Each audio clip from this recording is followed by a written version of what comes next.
today is part MRT 101. In the last class, we have discussed the MRT 101, the block 1, block 2. Today, we will discuss MRT 101, block 3. Block 3. Today, we will start with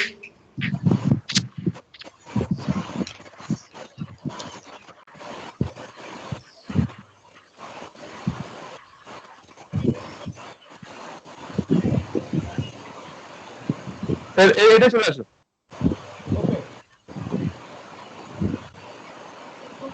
First part is agrarian issues, agrarian reforms. Agrarian reforms means we request to all of you to go to the village. Last time I also requested to go to the village, see the agrarian areas. But if you see the total supply of land is limited, and our economy, because that our economy was the agrarian economy. Basically, people passed their life to agriculture. So agriculture-based economy, and after independence, the total economy should, there is a policy to change the total economic scenario. So the planning commission decided to change the pattern of agricultural holding. So agrarian reforms was started. Then what is agrarian reforms? একটা technical reforms, another one is institutional reforms. First we will discuss the institutional reforms. What is institutional reforms? That means if we see the total land holding, most of the land owned by the few, and maximum people who are living in the rural areas, they are landless laborers, and some of the tenant farmer, some of the leaseholders, and big land is owning by the few. So that times if we want to change the economic scenario, so we have to change the agrarian scenario. That means agrarian reforms. What is the institutional reforms? First, we have to see the feudalistic character in agriculture. That means the whole agriculture economy, that means the whole fruit of the land enjoyed by the few, feudalist. So some feudal the product of the agriculture. তাহলে এই যে সাম few যে তারা enjoy করছে এই ফিউডালিস্টিক economy, যেখানে কি হচ্ছে যে অ্যাবসেন্টি ল্যান্ডলর্ড, তার মানে সমস্ত জমি কিছু লোক ভোগ করছে এবং they are enjoying the getting the rent from the tillers, তাদের কাছে রেন্ট নিচ্ছে এবং তারা ভোগ করছে। তাহলে এই যে অ্যাবসেন্টি ল্যান্ডলর্ড, এখান থেকে আরেকটা ছিল যে capitalistic product mode of agriculture. সেখানে কি হচ্ছে, সেখানে দেখা যাচ্ছে যে যারা বিগ ল্যান্ড হোল্ডার তারা রেন্ট নিচ্ছে, তারা কি করছে, rent they are not cutting the rent, they are employing the labour and getting the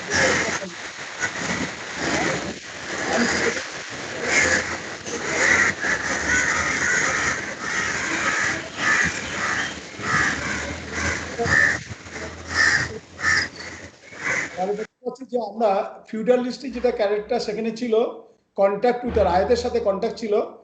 রায়ত মানে যারা জমি চাষ করছে তাদের সাথে তারা রেন্টটা দিত এবং তারা নিয়ে নিত। আর ক্যাপিটালিস্টিক ক্যারেক্টার দেখলাম যে land owner class, they are employing the labour and they are getting the benefit from the land. তাহলে এই যে দুটো দেখলাম। এরপরে আমরা দেখতে পাচ্ছি যে এই যে বিগ ল্যান্ড হোল্ডার, তাদের আমি যে প্রোডাক্টিভিটি অফ ল্যান্ডটাকে যদি না বাড়াই, তাহলে টোটাল রুরাল ইকোনমি চেঞ্জ করতে পারবো না। সেই জন্য productivity of land depends on the who are owning the land, কারা ল্যান্ডটাকে ভোগ করছে তারপরে প্রোডাক্টিভিটিটা নির্ভর করে। সেই জন্য কি হলো যে দেখা গেল যে ল্যান্ডটাকে কি করে ইকুয়ালি ডিস্ট্রিবিউট করা যায়, সেইটা করতে গিয়ে তখন আমরা এর মাঝে আমরা অনেক মুভমেন্ট দেখেছি। আমরা তেলেঙ্গানা মুভমেন্ট, তেভাগা মুভমেন্ট, পরবর্তীকালে নকশাল মুভমেন্ট। তেভাগা তেলেঙ্গানা যে মুভমেন্ট হয়েছিল, that movement was started, that is snatch the land from the big landlord, that is they have applied the force to grab the land. সেটাকে বাঁচাতে যে মুভমেন্ট শুরু হলো, সেই মুভমেন্ট হচ্ছে ভুদান মুভমেন্ট। সেটা হচ্ছে সেই ভুদান মুভমেন্টের প্রিন্সিপাল ছিল যে কি করে যাদের কাছে বিগ ল্যান্ড আছে তাদের কাছ থেকে কি করে আমরা ল্যান্ডটা আনতে পারি, সেই মানে একটা পারসুয়েশন, সেইটা চেষ্টা করা হলো ভুদান মুভমেন্ট। এখন এই ভুদান মুভমেন্ট শুরু হয়েছিল, যদি আমরা দেখি যখন আফটার ইন্ডিপেন্ডেন্স শুরু হলো, এটা প্রথমে তেলেঙ্গানার থেকে শুরু হয়েছিল। এই মুভমেন্টটা আমরা ওখান থেকে ইউপি হয়ে বিহার পর্যন্ত বিভিন্ন জায়গায় মুভমেন্টটা হয়েছিল।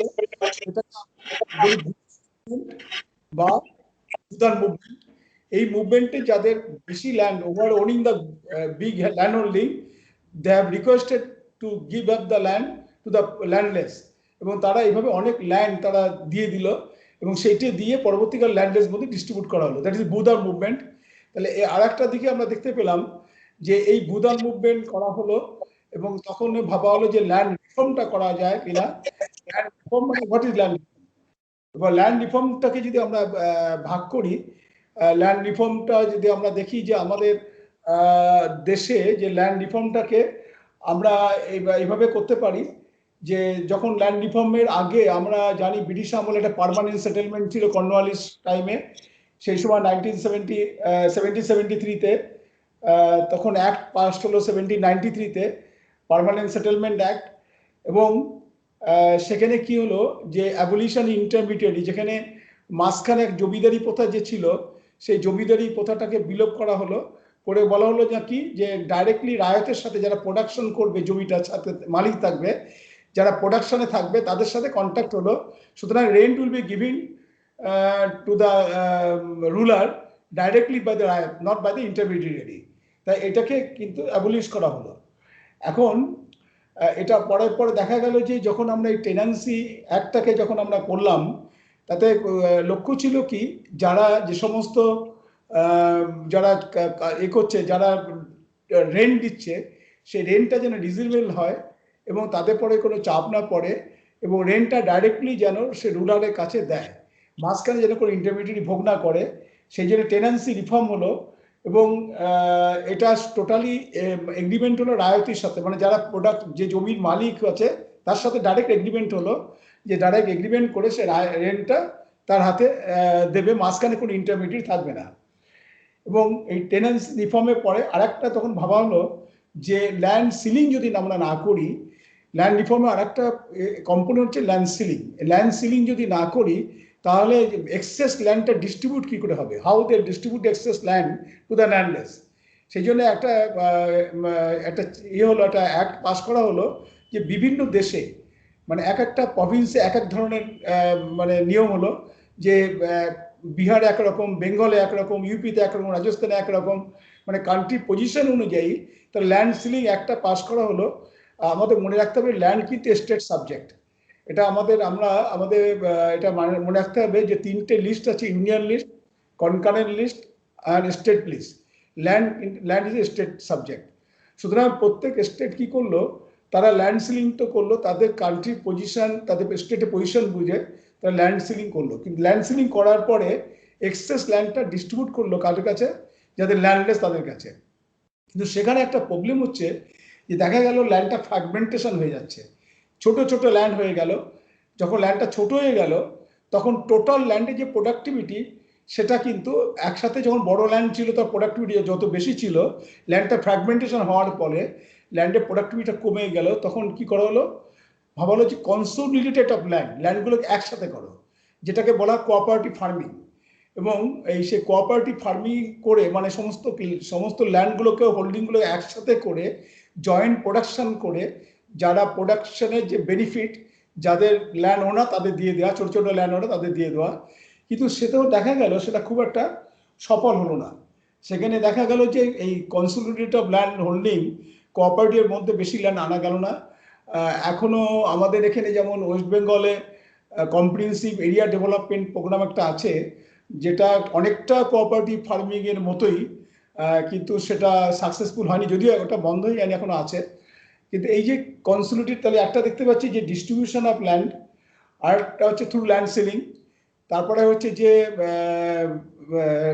এই consolidated of land cooperative farming, আর একটা হচ্ছে যে যারা ল্যান্ড যারা চাষ করতো লিজ হোল্ডার তাদের একটা বর্গা দেওয়া হলো। এবং সেটা আমরা আমাদের এখানে দেখেছি যে আমাদের ওয়েস্ট বেঙ্গলে এই ল্যান্ড রিফর্মে পায়োনিয়ারিং রোলটা প্লে করেছে দ্যাট টাইম দি যুক্তফ্রন্ট গভর্নমেন্ট 71 তারা যখন এটা করেছিল সেটা হচ্ছে বর্গা সিস্টেম। তার মানে who are cultivate tilling the land they have the right to till the land, মানে যারা জমি চাষ করছে তাদের অধিকার দেওয়া হলো যে তারা জমি চাষ করার অধিকার থাকবে, মানে তারা বর্গা, রেজিস্টার বর্গা। এই রেজিস্টার বর্গা শেয়ার, দ্যাট ইজ আমরা একটা বলি share copper.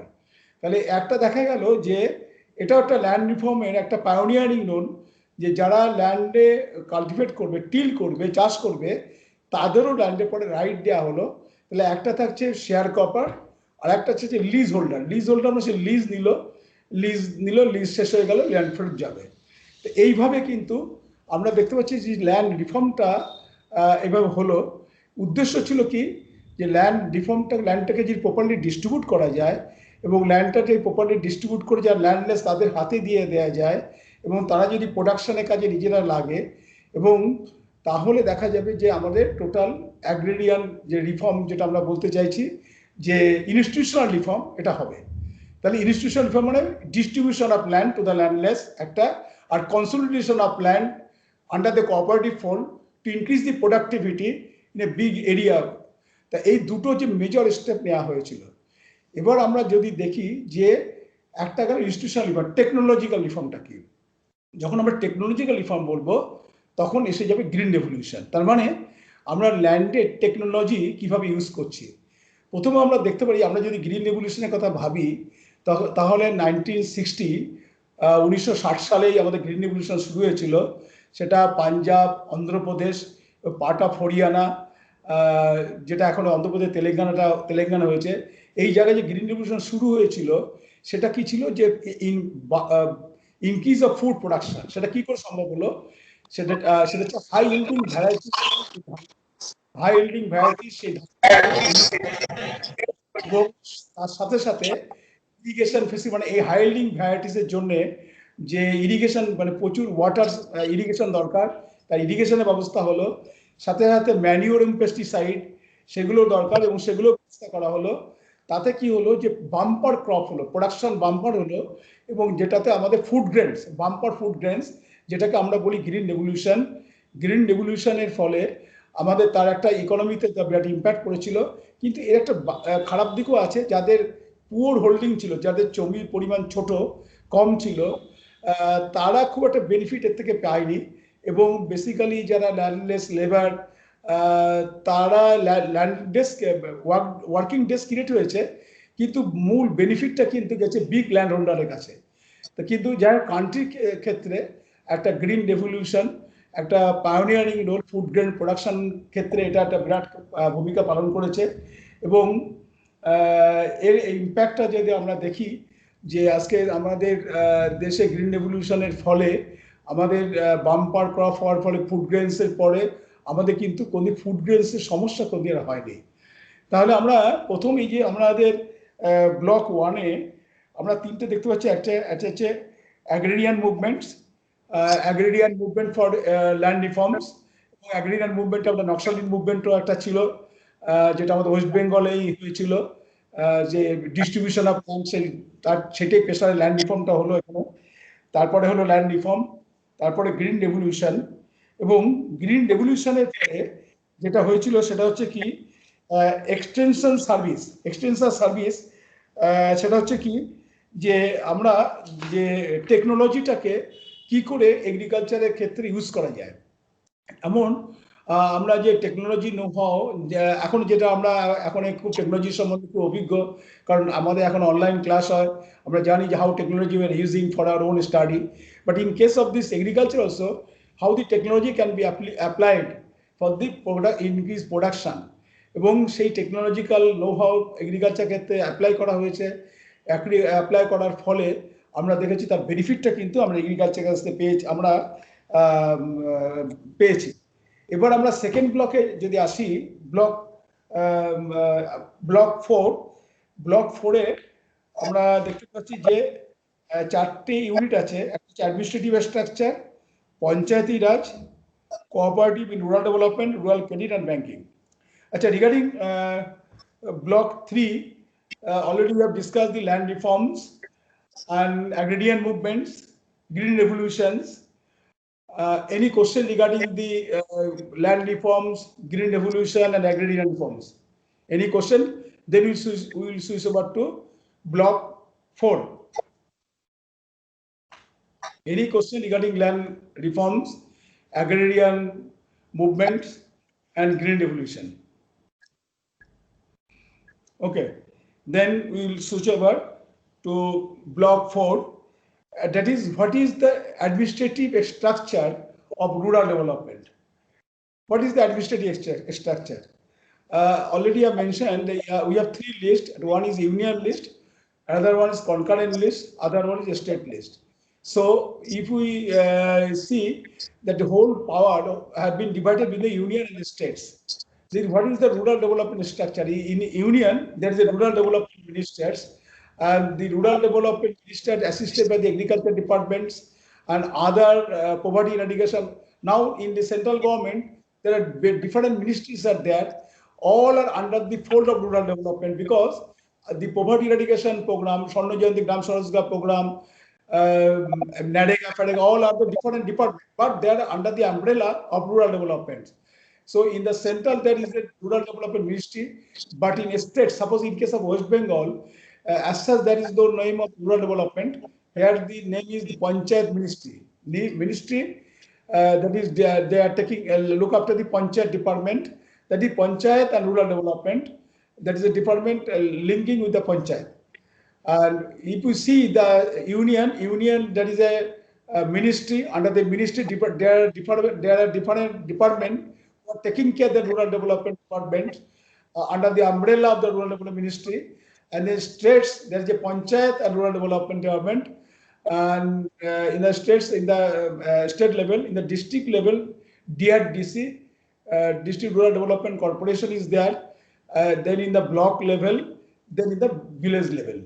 So the administrative structure in case of Bengal, there is no rural development ministry, but there is a Panchayat ministry who is taking care of the rural development, because Panchayat is the rural development institution. So Panchayat and rural development department. And in the district level, DRDC is taking care of the rural development. DRDC, the in charge, an additional ADM is taking care of the DRDC, is the in charge of the DRDC. Under his guidance, in his or her guidance, the total rural development have been ushered in the state level. So administrative structure rural development এরকম মানে অনেক স্টেটে rural development ministry আসছে সেরকম নেই। যেমন আমাদের West Bengal reference দিলাম, এখানে যদি কাউকে বলা যায় who's the rural development minister নেই, কিন্তু পঞ্চায়েত অ্যান্ড রুরাল ডেভেলপমেন্ট সাথে একটা আছে পঞ্চায়েত মিনিস্ট্রি, সেটা কিন্তু they are taking care of the rural development department. আসলে they are different type of inputs who are helping to develop the rural areas. There are different departments are there. They are working for the development of rural areas. সেই জন্য as such ওরকম একটা platform ওরকম আমাদের বেঙ্গলে এরকম হয়নি। সেন্ট্রালের ক্ষেত্রেও সেরকম ministry is there, rural development ministry is there, but the under the ministry there are different department. আগে একটা ক্যাপার্ট ছিল, এখন যেটা বন্ধ হয়ে গেছে। ক্যাপার্ট হচ্ছে যে council for the advancement of people action in the rural technology. এটা আসলে 1986-এ ক্যাপার্ট একটা খুব বড় অর্গানাইজেশন ছিল গভর্নমেন্ট অফ ইন্ডিয়ার আন্ডারে। এটা সোসাইটি একটা রেজিস্ট্রেশন করে এর আন্ডারে কাজ করা হতো রুরাল ডেভেলপমেন্টে, কিন্তু সেটা ইউপিএ 2 থেকে বন্ধ হয়ে আছে। সেই জন্য ক্যাপার্ট এখন আর চালু নেই, কিন্তু ক্যাপার্ট কিন্তু রুরাল ডেভেলপমেন্টে ফান্ডিং থেকে শুরু করে রুরাল ডেভেলপমেন্ট প্রচুর কাজ কিন্তু ক্যাপার্ট করতো। এবং এই রুরাল ডেভেলপমেন্টে আমরা পরে আমরা যখন রুরাল ক্রেডিটে আসবো তখন দেখবো যে NABARD বা অন্যান্য সংস্থা কিভাবে রুরাল ডেভেলপমেন্ট কাজ করছে। কিন্তু অ্যাজ এ গভর্নমেন্ট ডিপার্টমেন্ট যদি আমরা বলি, তাহলে এরকম ভাবে গভর্নমেন্ট ডিপার্টমেন্ট কিন্তু কাজ করে যাচ্ছে। এবং আমরা যদি রিপ্রেজেন্টেটিভ বডি হিসেবে দেখি, তাহলে panchayat is the rural development institutions at the village level, at the block level panchayat samiti, at the district level jila parishad. আর আরেকটা যেটা আমরা বলছি যে একটা আছে ডিআরডিসি আছে, কিন্তু ক্যাপার যেটা গভর্নমেন্ট অফ ইন্ডিয়া সেন্ট্রাল গভর্নমেন্টের ছিল সেটা ইউপিএ 2 থেকে বন্ধ আছে, কিন্তু ক্যাপার কিন্তু খুব বিগেস্ট অর্গানাইজেশন ছিল, ফান্ডিং থেকে শুরু করে rural development pioneering role play করতো, ভলেন্টিয়ার অর্গানাইজেশনের মাধ্যমে গভর্নমেন্টকে সাপোর্ট করতো, কিন্তু সেটা এখন আর নেই। এখন এবার আমরা আসি পঞ্চায়েত সম্বন্ধে। আমরা to some extent we are aware about the panchayat system. Panchayat আসলে আমরা পঞ্চায়েতকে যদি দেখি, যে আমাদের গান্ধীজি যে গ্রাম স্বরাজের কথা উনি বলতেন, যে গ্রামকে একদম সম্পূর্ণরূপে স্বাধীন করতে হবে, ইন্ডিপেন্ডেন্ট করতে হবে, এবং সেই ভ্যালুসটা কিন্তু পঞ্চায়েতের মধ্যে আছে। এবং আমরা সেই জন্য আমরা যে গান্ধীজি ছিলেন কিন্তু পঞ্চায়েতের একটা পায়োনিয়ারিং রোল, মানে he was the ambassador of the values of the panchayat system, Panchsheel panchayat. তো গান্ধীজি কিন্তু এই ব্যাপারটা ভ্যালুসটা আমাদের গ্রাম স্বরাজের যে চিন্তা, সেটার থেকে কিন্তু আমাদের পঞ্চায়েত ব্যবস্থা আসলো। এখন পঞ্চায়েতটাকে খুব মডার্নাইজ হলো, সেটা কখন 73 অ্যামেন্ডমেন্টে পড়ে। 92-তে 1992 সালে 73 যে অ্যামেন্ডমেন্টটা হলো, সেই অ্যামেন্ডমেন্টটার পরে তার আগে অনেকগুলো কমিটি হয়েছে। তারা পঞ্চায়েতে আমরা দেখেছি অশোক মেহতা কমিটি হয়েছে 1977 সালে, তারপরে জি কে রাও কমিটি হয়েছে 1983 সালে, সরকারিয়া কমিশন হয়েছে 1988 সালে। তাহলে এতগুলো কমিটি বিভিন্ন সময় হয়েছে, তারা রিকমেন্ড করেছে, এবং তারা রিকমেন্ড করেছে যে কখন কি করা যেতে পারে on the basis of the Sarkaria commission, last commission যেটা সরকারিয়া কমিশন, তার রিকমেন্ডেশন বেসিসে আমাদের কনস্টিটিউশন 73 অ্যামেন্ডমেন্ট হয়। সেই 73 অ্যামেন্ডমেন্টের পরে আমরা যে পঞ্চায়েতটাকে আজকে দেখছি, সেই পঞ্চায়েতটা কিন্তু 73 অ্যামেন্ডমেন্টের পরে 1992 সালে অ্যামেন্ডমেন্টটা হয়, এবং এই একটা হয় হচ্ছে 1996-এ। এবং আমরা অবাক হয়ে যাব যে আমাদের ইন্ডিয়াতে প্রায় 36 লাখ রিপ্রেজেন্টেটিভ আছে পঞ্চায়েতে। তাহলে পঞ্চায়েত হচ্ছে, যদি আমরা পঞ্চায়েতটাকে আমরা দেখি, পঞ্চায়েত হচ্ছে রুরাল ডেভেলপমেন্ট ইনস্টিটিউশনস। এখানে rural people they are representing, they are selecting or electing their representative in the gram panchayat. টায়ারটা কিরকম, যে গ্রাম পঞ্চায়েত, পঞ্চায়েত সমিতি, জেলা পরিষদ। এবং এখানে প্রথমে যখন একটা হয়েছিল তখন 33% ওমেন রিজার্ভেশন ছিল, কিন্তু কোনো কোনো স্টেট যেমন ওয়েস্ট বেঙ্গলের ক্ষেত্রে 50% ওমেন রিজার্ভেশন করা হয়েছে, বিহারও করা হয়েছে। তাহলে ওমেন রিপ্রেজেন্টেটিভ কিন্তু পঞ্চায়েতে প্রথম থেকে 33 ছিল, অনেক স্টেট এরা 50% রিজার্ভ করে দিয়েছে ফর ওমেন রিপ্রেজেন্টেটিভ। তাহলে আমরা দেখতে পাচ্ছি যে ওমেন রিপ্রেজেন্টেশন, যেটা একটা হাব যাদের ইকোনমিক্যালি অনেকটা ব্যাকওয়ার্ড, তাদের সাথে অন্তর্ভুক্ত করা হয়েছে, তাদের এর মধ্যে নিয়ে এসে, সবাইকে এর মধ্যে নিয়ে এসে কি করে যে রুরাল ডেভেলপমেন্ট করা যায়, পঞ্চায়েত হচ্ছে সেরকম একটা ইনস্টিটিউশন। এবং পঞ্চায়েতে যদি আমরা গ্রাম পঞ্চায়েত দেখি, গ্রাম পঞ্চায়েত অনেকগুলো গ্রামকে নিয়ে একটা গ্রাম পঞ্চায়েত হয়।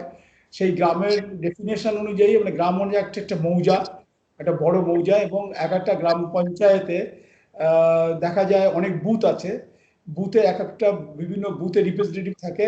সেই জন্য কোনো কোনো গ্রাম পঞ্চায়েতে দেখা যায় যে তাদের মেম্বার অনেক বেশি, কোনো জায়গায় কম। গ্রাম পঞ্চায়েতের এই অনুযায়ী সেভাবে তৈরি করা হয়।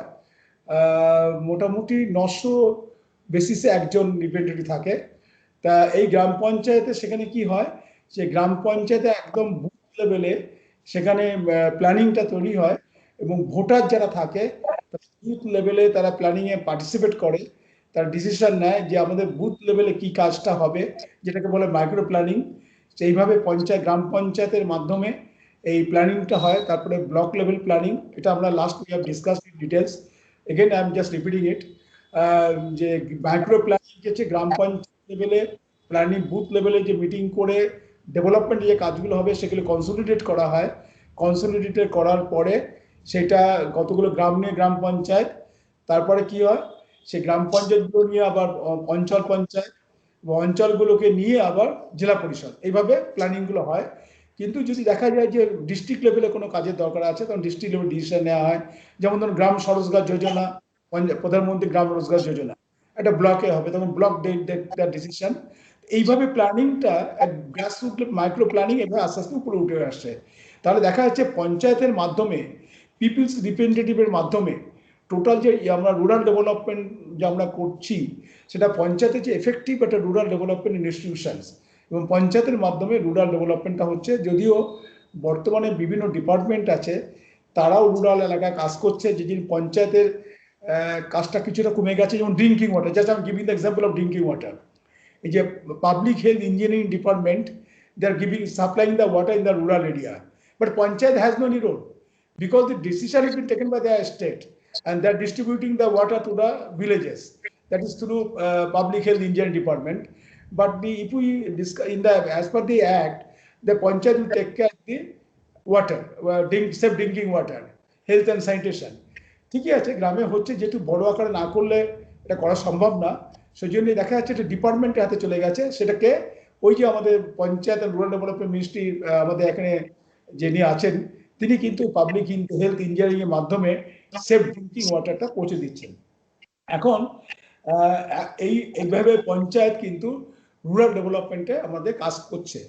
এবং আমাদের যত রকম পভার্টি ইরাডিকেশন প্রোগ্রামগুলো আছে, যেমন স্বর্ণ জয়ন্তী গ্রাম স্বরোজগার যোজনা প্রোগ্রাম, বা মহাত্মা গান্ধী নারেগা, যেটা আমরা বলি Mahatma Gandhi national rural employment guarantee scheme, এই যেগুলো আছে 100 দিনের কাজ, যেটা আমরা খুব বলি জব ওয়ার্ক, এই সমস্ত কাজগুলো কিন্তু পঞ্চায়েতের মাধ্যমে ইমপ্লিমেন্ট হয়।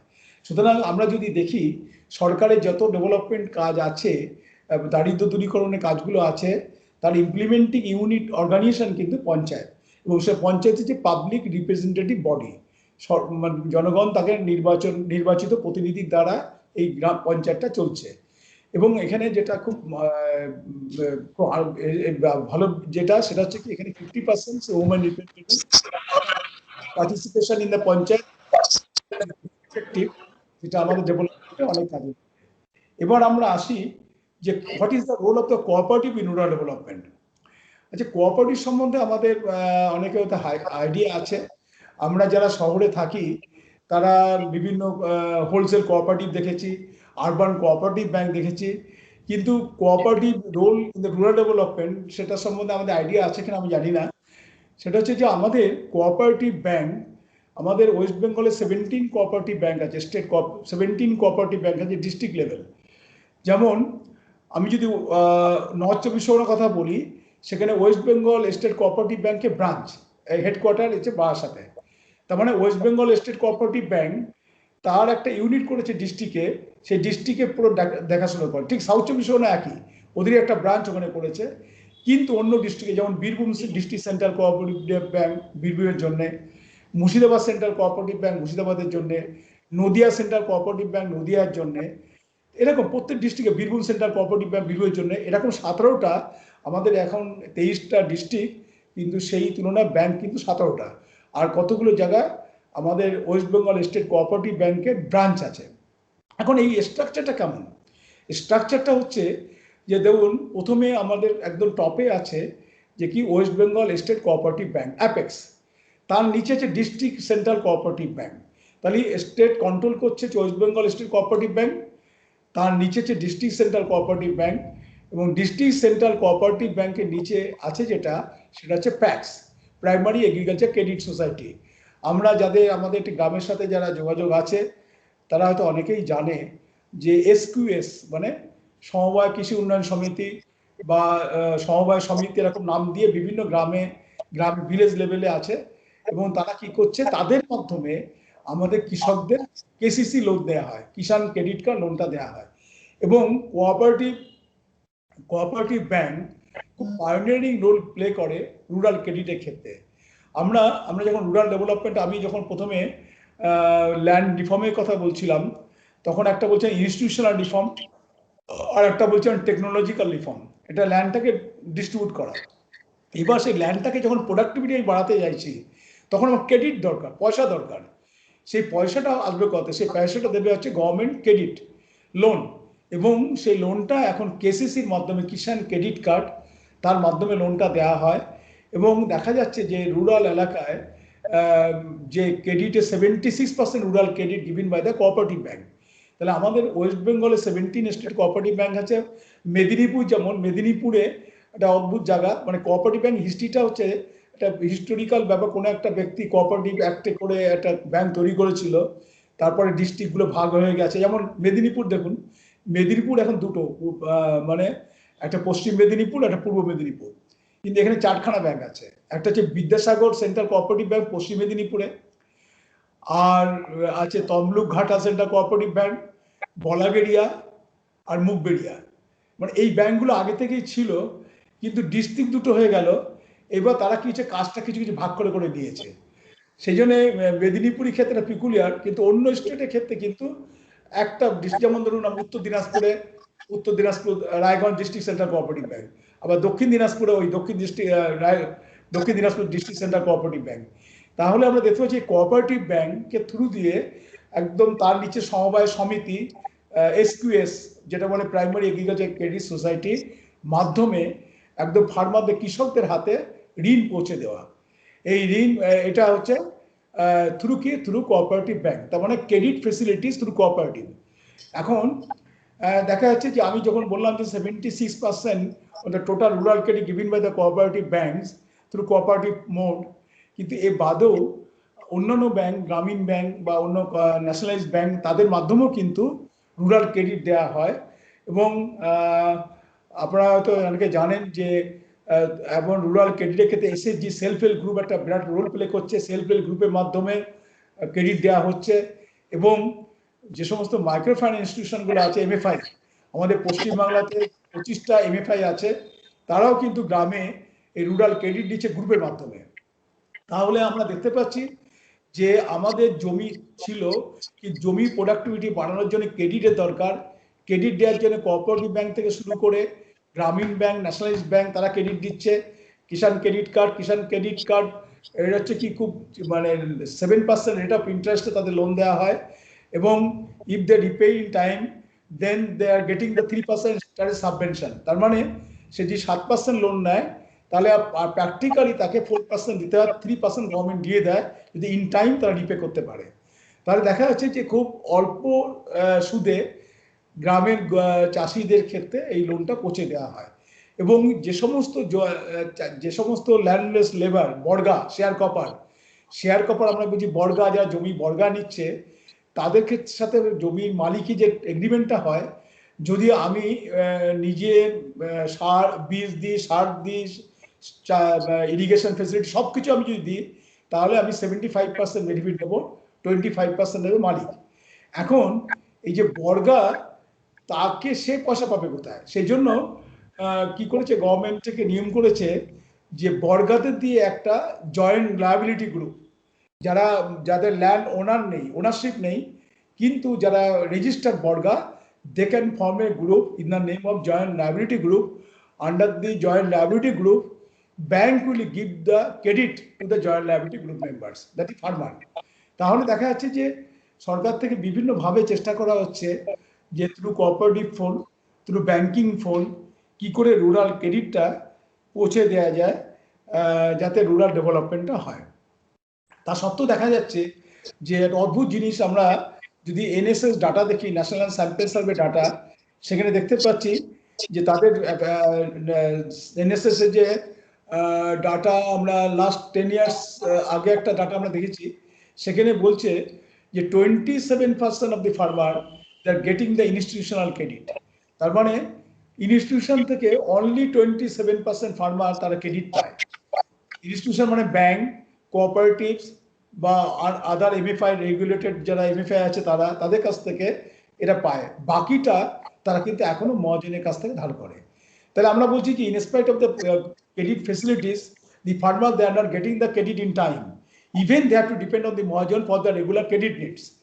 তাহলে আমরা দেখতে পাচ্ছি যে রুরাল ডেভেলপমেন্টের জন্য যে গভর্নমেন্ট যেমন একদিকে ল্যান্ড রিফর্মের কথা বললো, তারপরে ল্যান্ড রিফর্মটা করা হলো, করাও হলো, এবং ল্যান্ড রিফর্ম একদিকে যেমন করা হলো, তারা institutional reform, technological reform, green revolution আমরা দেখলাম। তারপরে দেখলাম যে ইনস্টিটিউশন তৈরি করলে পঞ্চায়েত যারা ইমপ্লিমেন্ট করবে, সেটা একটা রিপ্রেজেন্টেটিভ বডি তৈরি হলো। এবং যাদের হাতে ল্যান্ড গেল, তাদের ল্যান্ডটা যাতে প্রোডাক্টিভিটি বাড়ানোর জন্য যে ক্রেডিট দরকার, সে ক্রেডিট যদি ইন টাইম পায়, সেই জন্য তারা কি করছে, তাদের ক্ষেত্রে কোঅপারেটিভ ব্যাংকের মাধ্যমে, সরকারি যে সমস্ত প্রতিষ্ঠানের মাধ্যমে তাদের কাছে ক্রেডিট পৌঁছে দেওয়া। এখন আমরা যাদের সাথে আমাদের গ্রামে যোগাযোগ আছে, তারা আমরা এখন জানি যে আমি যেটা এখনই বললাম যে in spite of the so many facilities, the farmer they are not getting the required credit in time, even they have to depend on the Mahajan for their regular credit needs. তাহলে মহাজন মানে কি, they are charging high rate of interest. Government is giving the low rate of interest, that is I'm already told you that they are charging 7% rate of interest. If they repay in time, then government gives 3% interest subvention, then they have to give 4% rate of interest. তাহলে 3% government subsidy দিয়ে দিচ্ছে, 4% তাকে টাকা শোধ করতে হচ্ছে, মানে বছরে 4 টাকা সুদ। আর মহাজন যদি দেয় তাহলে মহাজনের সুদ তো আপনি বুঝতে পারছেন যে মাসে 3 টাকা কমে হয়ই না।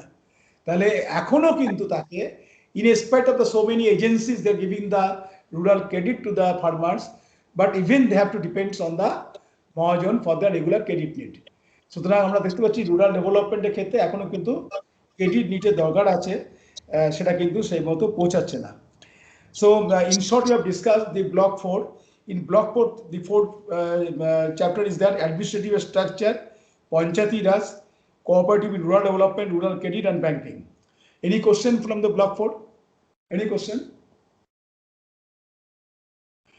Just I have hurriedly covered the different topics regarding Panchayat, regarding cooperative and rural development, rural credit and banking. How many, what are the, just one point I have missed. NABARD, have you heard the name NABARD, National Bank for Agriculture and Rural Development? NABARD is played a pioneering role in case of rural credit. Earlier NABARD was it was the department of the Reserve Bank of India that is came into effect. The NABARD was came into effect from 1982, and they started credit operation 1983. NABARD is the apex body in case of rural development, that is policy making, refinancing, and in case of rural credit, NABARD is taking care of that. The farmer they are getting the credit in times of need. NABARD এই কাজটা play করে as a apex bank হিসেবে, এবং NABARD এই জন্য rural এলাকা মানে already এক টোল, রুরাল মানে পঞ্চায়েত এলাকা যত ব্যাংক কাজ করে তাদের রুরাল ক্রেডিটের ব্যাপারে সেটা NABARD হচ্ছে তার দেখভাল করে, এবং প্রত্যেক স্টেটে একটা SLBC আছে, state level bankers committee meeting হয়, সেই মিটিংয়ে পলিসি নেওয়া হয় যে কোন কোন ডিস্ট্রিক্টে কত ক্রেডিট লাগবে, কিভাবে কারা কোন ব্যাংক কিভাবে ক্রেডিট দেবে, সেই পলিসি হয়, এবং NABARD state government reserve bank এটাকে দেখাশোনা করে। NABARD এটা একটা খুব লিডারশিপ রোল প্লে করে রুরাল ক্রেডিটের ক্ষেত্রে, এবং সমস্ত ব্যাংকগুলো যাতে টাইমলি ক্রেডিট দিতে পারে এই দেখার দায়িত্ব NABARD-এর থাকে, এবং সেই NABARD সেই কাজটা করে। প্রত্যেক স্টেটে NABARD-এর অফিস আছে, এবং প্রত্যেক ডিস্ট্রিক্টে একটা ডিস্ট্রিক্ট ডেভেলপমেন্ট ম্যানেজার NABARD-এ থাকে, এবং কলকাতার পাশে থাকে না, সমস্ত ডিস্ট্রিক্টেই আছে, বললো ইন্ডিয়াতে সমস্ত ডিস্ট্রিক্টে আছে, কারণ কলকাতার পাশে যেহেতু হেড অফিস কলকাতাতে, ওখান থেকে অপারেশন হয় নর্থ চব্বিশ পরগনা, সাউথ চব্বিশ পরগনা, কিন্তু হাওড়ায় 3টে, বাকি সব জায়গায় ডিস্ট্রিক্ট আছে, এবং তারা লিয়াজও কাজটা করে। তাহলে দেখতে পাচ্ছি যে অ্যাপেক্স বডি হিসেবে NABARD বিরাট রোল প্লে করে ক্ষেত্রে, এবং লেন্ডিং এর ক্ষেত্রে কোঅপারেটিভ হচ্ছে মেজর রোল প্লে করে। তারপরে গ্রামীণ ব্যাংক, মানে rural regional rural banks, nationalised ব্যাংকগুলো এই রুরাল ক্রেডিট দেয় যাতে আমাদের রুরাল ডেভেলপমেন্টটা হয়।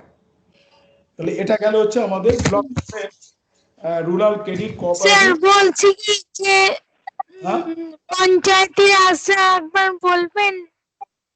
হ্যাঁ, পঞ্চায়েতি রাজ এটা হচ্ছে 73 অ্যামেন্ডমেন্ট করা কনস্টিটিউশন। আমাদের যে কনস্টিটিউশন আছে, কনস্টিটিউশনে বিভিন্ন সময় অ্যামেন্ডমেন্ট হয়, তাতে 73 অ্যামেন্ডমেন্ট মানে 73তম সংশোধনের পরে এই বর্তমান যে পঞ্চায়েতটা, আমরা যে পঞ্চায়েতটা এখন দেখছি সেটা 73তম সংশোধনের পরে তৈরি হয়। এবং সেখানে কি করা হয়েছিল যে 3 টায়ার সিস্টেম, একটা হচ্ছে ভিলেজ লেভেলে গ্রাম পঞ্চায়েত, ব্লক লেভেল পঞ্চায়েত সমিতি, ডিস্ট্রিক্ট লেভেলে জেলা পরিষদ, এই 3 টায়ার সিস্টেম করা হলো। এবং একই লোক 3 জায়গাতে রিপ্রেজেন্টেটিভ পাঠাবে। The villagers they will elect the representative in Zila Parishad, in panchayat সমিতি, ইন গ্রাম পঞ্চায়েত, এবং তারাই 3টে জায়গায় তারা রিপ্রেজেন্ট করবে। এবং 50% of the post, 50% of the representative are from the women, তার মানে মেয়েদের জন্য 50% রিজার্ভ করা থাকবে। তার মানে মেয়েরা এই ডেভেলপমেন্ট কাজে অ্যাক্টিভ পার্টিসিপেট করবে, যাতে মেয়েদেরও ডেভেলপমেন্টে তারা অংশীদার হতে পারে। এবং আপনারা জানেন যে স্বর্ণ জয়ন্তী গ্রাম স্বরোজগার যোজনা, যেটা 1999 সাল থেকে চলছে, এবং তার আগে সেলফ হেল্প গ্রুপ, মানে আমাদের যে স্বনির্ভর দল মহিলাদের, এই সব মেয়েদের নিয়ে যে উন্নয়নের যে কাজ, সেই কাজগুলো কিন্তু ভীষণভাবে হচ্ছে। এবং আমাদের দারিদ্র দূরীকরণের মেজর কাজ হচ্ছে সেলফ হেল্প গ্রুপের মাধ্যমে। সুতরাং এই কাজগুলো কিন্তু মেয়েদের মাধ্যমে হচ্ছে। এবং আমরা শুনে আনন্দ পাবেন, you be please to know that maximum pradhan are from the women representative, reservation also, এবং তাদের মধ্যে আবার SC ST রিজার্ভেশন আছে। তাহলে আমরা দেখতে পাচ্ছি 50% রিপ্রেজেন্টেটিভ ফ্রম ওমেন এই পঞ্চায়েতের আছে। এবং পঞ্চায়েতের কাজটা হচ্ছে রুরাল ডেভেলপমেন্ট ইনস্টিটিউশন। রুরাল ডেভেলপমেন্টে যে কাজগুলো করা, সরকারের ডিপার্টমেন্ট করলো, যে করলো, যেই করুক না কেন, পঞ্চায়েতের মাধ্যমে পঞ্চায়েত এটাকে মনিটরিং করে। কিন্তু সেন্ট্রাল গভর্নমেন্টে কোনো রুরাল ডেভেলপমেন্টের কাজ থ্রু পঞ্চায়েত হবে। স্টেট গভর্নমেন্ট যদি কোনো কাজ করে, পঞ্চায়েত সাথে কোঅর্ডিনেশন করে করবে। সেরকম পঞ্চায়েত, এবং আমি যেটা বললাম যে আমাদের প্ল্যানিংটা পঞ্চায়েত থেকে হচ্ছে, আমরা ডেভেলপমেন্ট যে প্ল্যানিংটা করছি, that also done from the panchayat. Macro লেভেলে গ্রাম পঞ্চায়েত থেকে প্ল্যানিং শুরু হচ্ছে, বুথ লেভেল থেকে গ্রাম পঞ্চায়েতে প্ল্যানিং হচ্ছে, গ্রাম থেকে ব্লক লেভেলে পঞ্চায়েত সমিতিতে প্ল্যানিং হচ্ছে, সব গ্রাম পঞ্চায়েতগুলোকে কনসোলিডেট করে পঞ্চায়েত সমিতি, পঞ্চায়েত সমিতিগুলো কনসোলিডেট করে জেলা পরিষদ। তাহলে এভাবে micro planning, bottom level planning আস্তে আস্তে উপরের দিকে চলে যাচ্ছে। তাহলে এই পঞ্চায়েত হচ্ছে রুরাল ডেভেলপমেন্টে একটা পায়োনিয়ারিং রোল প্লে করে। সুতরাং রুরাল ডেভেলপমেন্ট পঞ্চায়েত ছাড়া আমরা ভাবতেই পারি না। পঞ্চায়েতে একটা মেজর রোল। এবং আমরা যেটা সবচেয়ে খুব আনন্দের বিষয়, যে পার্লামেন্টে এখনো মেয়েদের 33% রিজার্ভেশন করা যায়নি, কিন্তু আমাদের ওয়েস্ট বেঙ্গলে পঞ্চায়েতে 50% উমেন রিজার্ভেশন আছে, অল ইন্ডিয়াতে 33%। Any question?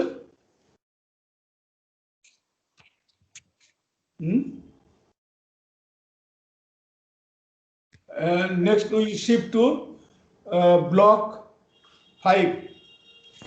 Block 5, that is social change, mobility and mobilization, empowerment. Then what is social change?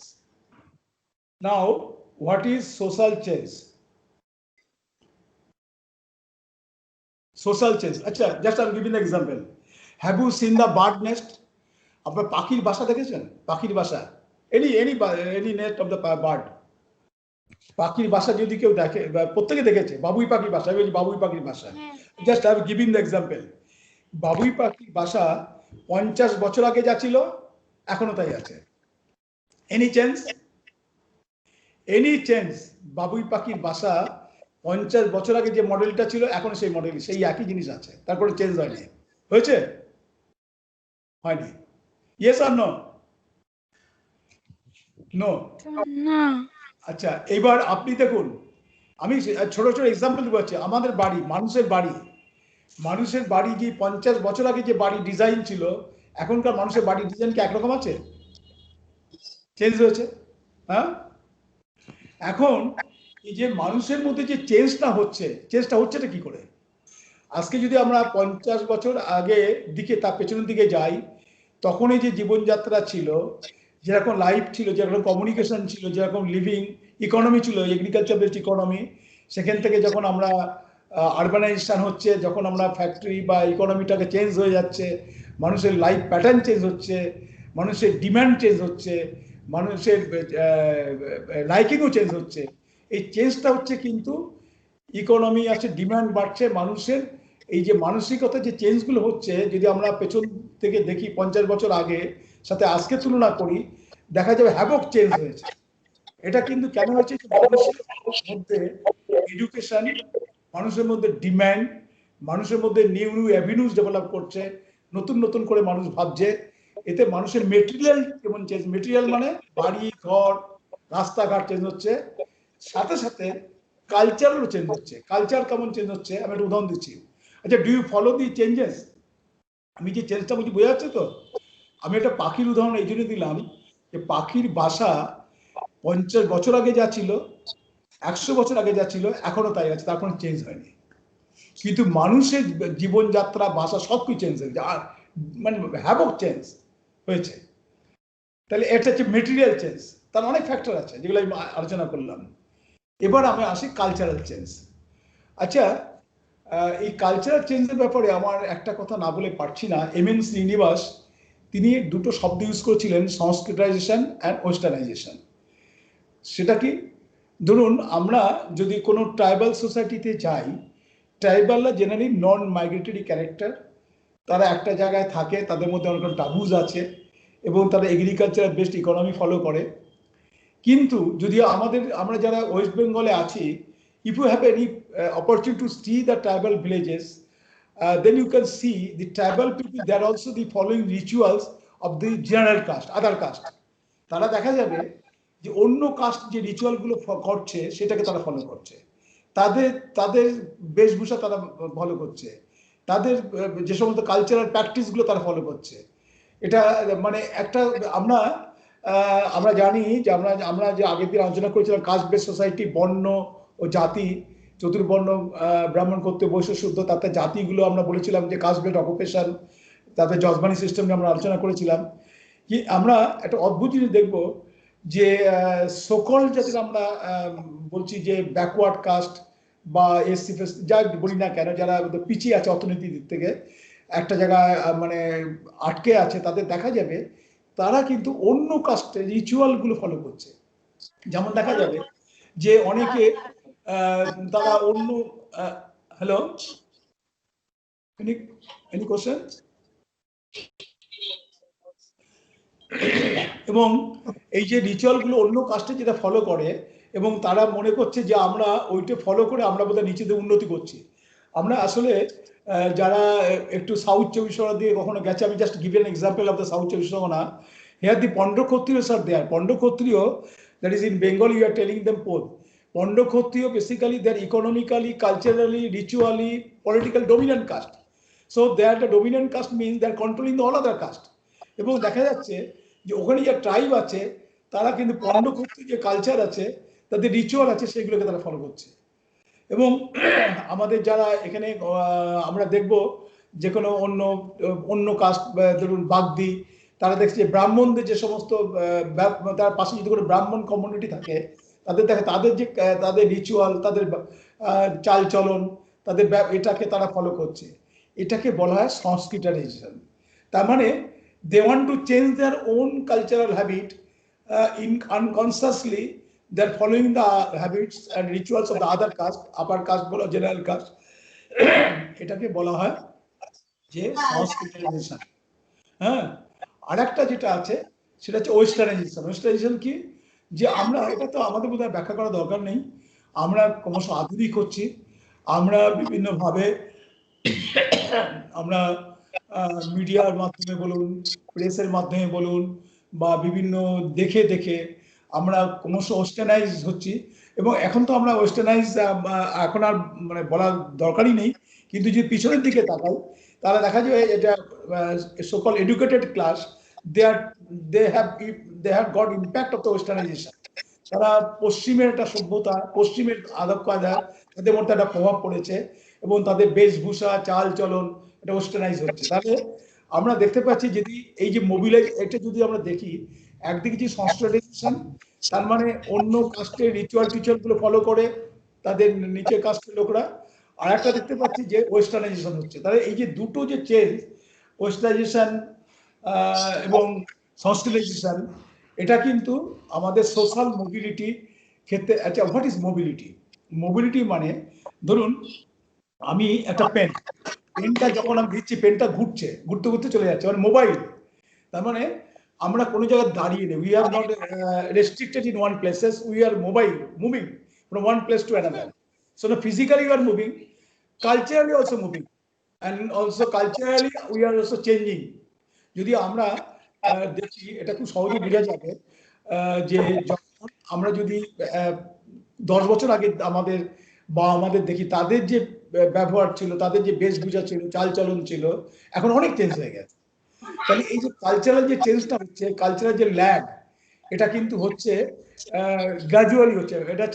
এটাকে বলে মোবিলিটি, মানে আমরা গতিশীলতা। এটা হচ্ছেই সব জায়গাতে। যখন আমরা ওয়েস্টার্নাইজকে কপি করছি তার মধ্যে ওয়েস্টার্নাইজেশন, যখন আমরা নিজেদেরটা কপি করছি যেটা হচ্ছে সংস্কৃতাইজেশন। যেমন ধরুন যারা সকল লোয়ার কাস্ট যখন আপার বা জেনারেল কাস্টের রিচুয়ালগুলোকে ফলো করছে, তাদের মতো হওয়ার চেষ্টা করছে, তাদের মতো ভাষা, তাদের মতো চালচলন, তাদের মতো রিচুয়াল করছে, তখন আমরা বলছি তাকে সংস্কারাইজেশন। তারা নিজেদের এভাবে পরিবর্তন করছে। তাহলে এই যে পরিবর্তনগুলো হচ্ছে, তাহলে এটাকে আমরা বলছি মোবিলাইজেশন। কাস্ট এই যে মোবিলাইজেশনটা হচ্ছে, মোবিলিটিটা হচ্ছে দুটো পদ্ধতি, সংস্কারাইজেশন, ওয়েস্টার্নাইজেশন। এবার আমরা বলি মোবিলাইজেশন। মোবিলাইজেশনটা কি? এক জায়গায় জড়ো হওয়া। আমরা আমাদের অনেক প্রোগ্রাম আছে, যে প্রোগ্রামগুলো কি করে আমাদের মোবিলাইজ করে ইন অ্যাট ওয়ান প্লেস। যেমন ধরুন সেলফ হেল্প গ্রুপ। যারা সেলফ হেল্প গ্রুপটা দেখেছে বা স্বর্ণজয়ন্তী গ্রাম স্বরোজগার যারা দেখেছে, তারা জানে যে এক একটা গ্রুপে 20 জন করে মহিলা বসে, এবং যখন তারা মিটিং হয় একসাথে 200 মহিলা একসাথে হয়, হয়ে তারা চিন্তা করে কি করবে, ডিসিশন নেয়, তারা ভাবে এবং তারা কি কি পলিসি নেবে, সরকার সাথে তাদের মিটিং হয়। এই যে মোবিলাইজেশন, একটা জায়গায় মোবিলাইজ করা ফর দ্য বেটার লাইভলিহুড, এবং তাদের চিন্তা আদান প্রদান হচ্ছে, সেটা আমাদের এসএইচজি বা সেলফ হেল্প গ্রুপ, এই দুটোর মধ্যে এটা খুব দেখা যায় এই মোবিলাইজেশনটা। এবং আমাদের এখন যেটা 100 দিনের কাজ, যেটা আমরা বলছি যে নারেগা, সেখানেও 100 দিনের কাজটা কিন্তু এক জায়গায় অনেক লোক মিলে কাজ করছে, এবং তারা কোনো সময় তারা কিন্তু এক জায়গায় মোবিলাইজ হচ্ছে, তারা আলোচনা করছে যে আরো বেটার কাজ করা যায়। সুতরাং এই মোবিলাইজেশনটা কিন্তু আমাদের মধ্যে এখনো আছে। তাহলে আমরা দেখতে পাচ্ছি যে ভিলেজ লেভেলে এই মোবিলাইজেশনটা হচ্ছে থ্রু অকুপেশনের মাধ্যমে বা অন্য কোনো ধরুন কোনো ফাংশনের মাধ্যমে মোবিলাইজেশন হচ্ছে। এবার আমরা যেটা আলোচনা করব সেটা হচ্ছে এম্পাওয়ারমেন্ট। এম্পাওয়ারমেন্ট, এম্পাওয়ারমেন্ট বাংলা হচ্ছে ক্ষমতায়ন। এখন এম্পাওয়ারমেন্টকে যদি আমরা বোঝার চেষ্টা করি, মানে when one will be empowered, that means when one have the authority to take the decision. যখন একজনের অথরিটি থাকবে, সে ডিসিশন নিতে পারে, তখন আমি তাকে বলবো সে he or she is empowered. That is empowerment. এখন আমরা যদি বলি রুরাল এম্পাওয়ারমেন্ট, তার মানে কি? রুরাল এলাকা যে গরিব যারা আছে, তারা তাদের এম্পাওয়ার মানে তাদের পোভার্টি কি করে দূর হবে, তারা কি করে ক্ষমতায়ন হবে, এবং তারা কি করে ডিসিশন নিতে পারবে যে আমার ডেভেলপমেন্ট আমি করব। এই ডিসিশন নেওয়ার ক্ষমতা কখন হবে? যখন তার ইকোনমিক এম্পাওয়ারমেন্ট থাকবে, যখন তার পলিটিক্যাল এম্পাওয়ারমেন্ট থাকবে, যখন তার সোশ্যাল এম্পাওয়ারমেন্ট থাকবে, যখন তার কালচারাল এম্পাওয়ারমেন্ট থাকবে, তখনই সে পারবে। এখন আমরা generally we are discussing the empowerment, woman empowerment. Generally we are discussing, but here we are discussing the empowerment as a whole. So what is empowerment? When one has the authority to take the decision, that means he or she is empowered. Okay. Now what is economic empowerment? It is both applicable in case of male and female, both also. Economic empowerment mean যখন একজন তার অর্থনৈতিক ক্ষমতা থাকে যে স্বাধীনভাবে কিছু করার, when one is economically self reliant, সে যখন ইকোনমিক্যালি আত্মনির্ভরশীল হয় এবং যখন সে ভাবে আমি কিছু করতে পারছি, এই ক্ষমতা যখন তার আছে, তখন তাকে আমি বলবো যে ইকোনমিক্যালি এম্পাওয়ার্ড। মানে সে can take the decision, economic decision. সে বাড়ি তৈরি করবে, সে ক্ষমতা তার আছে। ছেলে মেয়েকে স্কুলে পাঠাতে পারবে, সে ক্ষমতা তার আছে। ডেলির যে নিড, লাইভলিহুডের যে নিডটা সেটা মেটাতে পারছে, সেই ইকোনমিক পাওয়ারটা তার আছে। তখন বলবো আমরা ইকোনমিক এম্পাওয়ারমেন্ট। এবং ইকোনমিক এম্পাওয়ারমেন্টের আমরা রুরাল এলাকায় খুব দরকার। তার কারণ হচ্ছে যে পোভার্টি হচ্ছে একমাত্র অভিশাপ। তার থেকে বেরিয়ে আসার জন্য কি দরকার? যে আমাদের যেটা আমরা পভার্টি আমরা অনেক আলোচনা করেছি আগে, পভার্টি অ্যালিভিয়েশন প্রোগ্রাম, বিভিন্ন রকম প্রোগ্রাম আছে যার থেকে পভার্টি থেকে তাকে তুলে আনা যায়। এখন যখন ইকোনমিক্যালি সে এম্পাওয়ার হবে, তখন তো তার পভার্টি নেই। তাহলে যখন সে ইকোনমিক্যালি এম্পাওয়ার হলো, দ্যাট মিনস সে economically he or she can take the decision, economic decision. Suppose she or he want to send the school in the good want to admit the children in the good schools, or she want to build a big house, and they have developed their own livelihood. Then economic power ক্ষমতা তার হয়েছে, এই কাজটা সে করতে পারছে, একে বলে হচ্ছে economic empowerment. Then what is political empowerment? Political empowerment means when one is who can take the political decision independently. In case of Panchayat, 50% are women, they are participating in the Panchayat election, and they have become the representative. That means 50% of the women in the Panchayat, they are politically empowered. when the women are participating in the political process, that means that woman is politically empowered.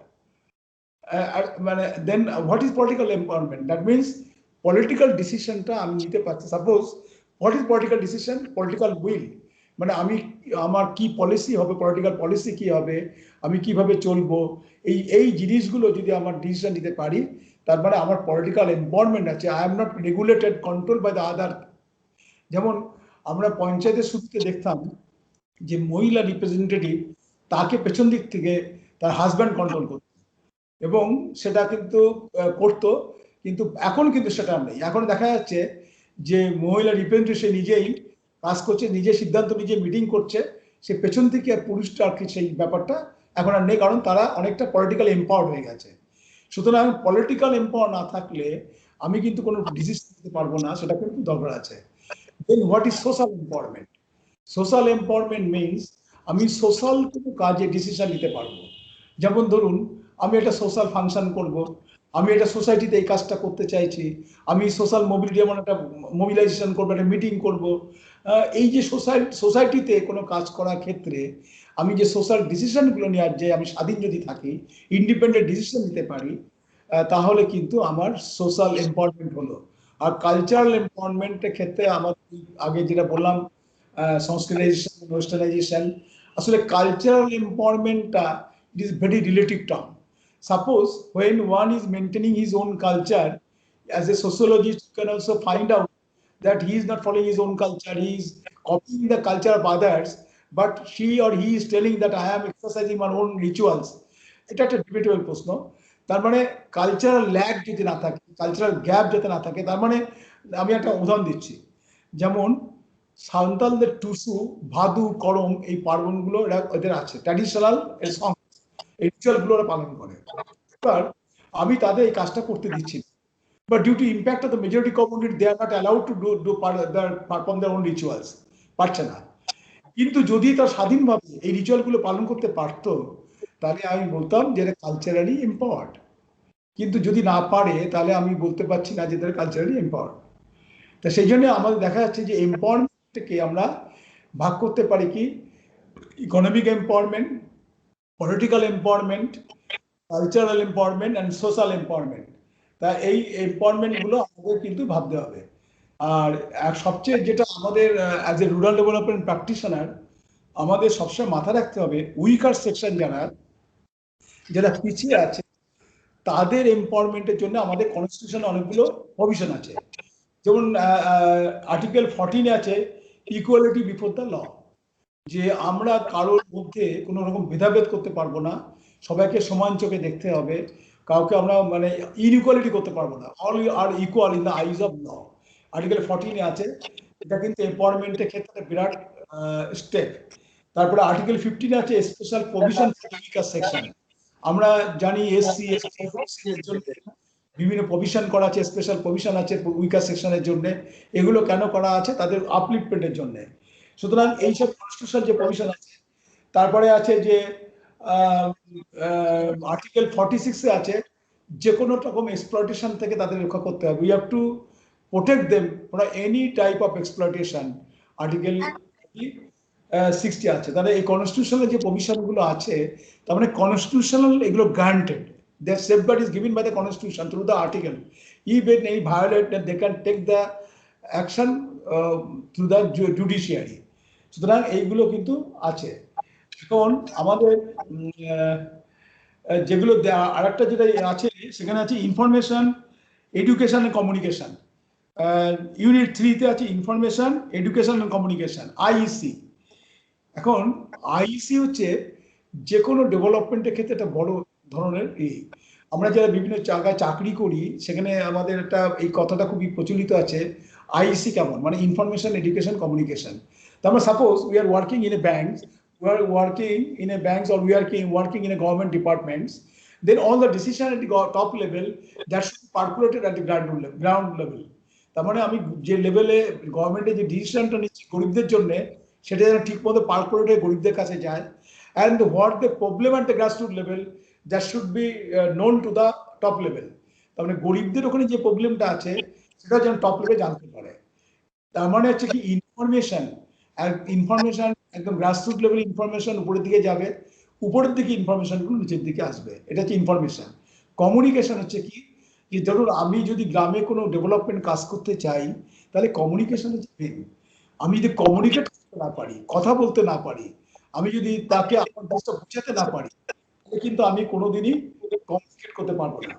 সুতরাং এই জিনিসটা কিন্তু আমাদের মাথায় রাখতে হবে যে communication, যেমন কমিউনিকেশনের ক্ষেত্রে অনেক সময় ব্যারিয়ার হচ্ছে কাস্টিজম, কমিউনালিজম। আমরা কাস্ট ব্যারিয়ার জন্য কথা বলতে চাই না, ওকে বোঝাতে চাই না, বা অনেক সময় আমার ফিজিক্যাল প্রবলেম থাকে সেই জন্য করতে পারি না। আমরা জানি যে কমিউনিকেশনের ক্ষেত্রে বডি ল্যাঙ্গুয়েজ, আই কন্ট্যাক্ট দরকার, এবং আমরা যদি কমিউনিকেট না করতে পারি, আমরা তো মেসেজটা দেবো কি করে? সেটা কমিউনিকেশন কিন্তু আমাদের ডেভেলপমেন্টের ক্ষেত্রে একটা ইম্পর্টেন্ট উইপন, অস্ত্র।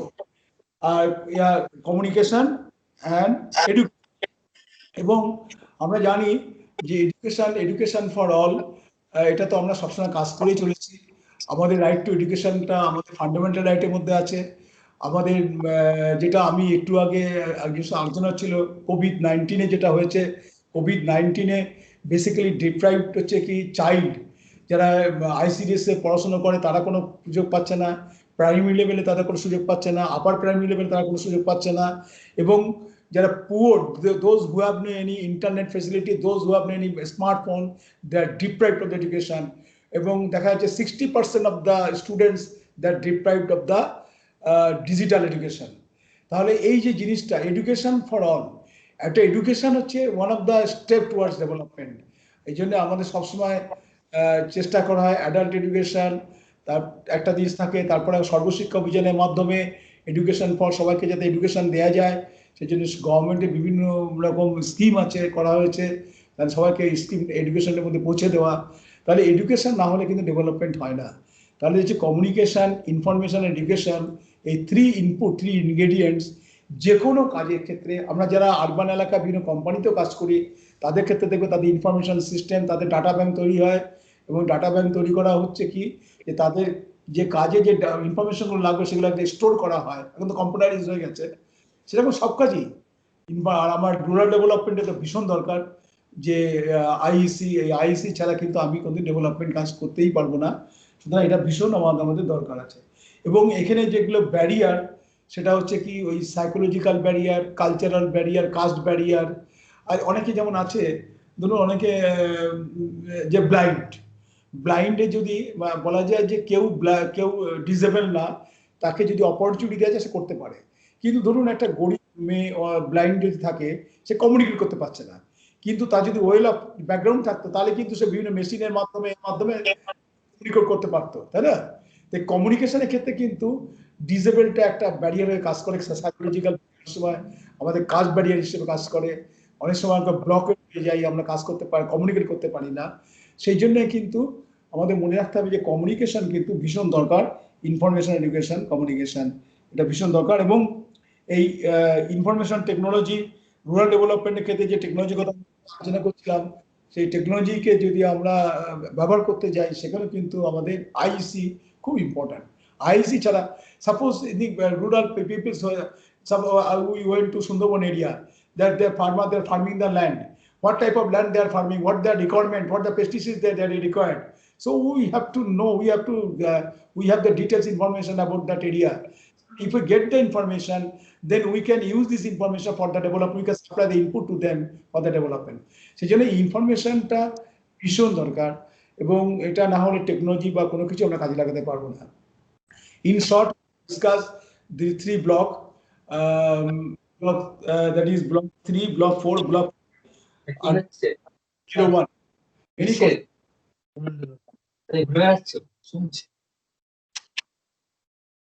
It is now we have completed block 5, social and the block 5, block 5, block 4, and block 3. These 3. So, sir একটা কোশ্চেন, কি কোশ্চেন শুনি? বলছি কি কাস্টিং অফ ভোটটা, আমার ভোটটা আমি দিচ্ছি, এটা কি পলিটিক্যাল এম্পাওয়ারমেন্ট? না, ভোট যদি আমি if we can exercise my vote, if we can cast my vote independently, if I take that decision independently, then it is political empowerment. But if I motivated, if I pressured by others that to cast the vote in favor of them or in favor of him, then you are not politically independent. Because when you are exercising to cast the vote, this is political independence differently. Why not? But if we can, whether you can exercise independently or not, that is the question. Okay, sir. Thank you, sir.